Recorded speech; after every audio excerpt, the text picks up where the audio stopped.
دائما كانت تشعر بالخجل من والدها أمام صديقاتها الغنيات. كان والدها رجلا فقيرا يعمل بجد ويدخر لأسرته ما يستطيع، لكنه لم يكن يمتلك المال أو الجواهر.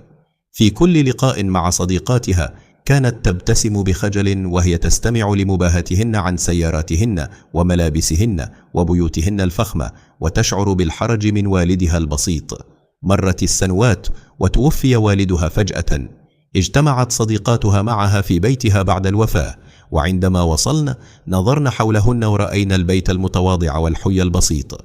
ضحكت إحداهن بسخرية وقالت: وهل ورثت منه شيئا؟ المال؟ الذهب؟ ابتسمت بابتسامة خافتة، ومرت لحظة صمت طويلة قبل أن تقول: لقد ورثت شيئا أغلى، لقد ورثت سمعة أبي الطيبة ومحبة الناس له.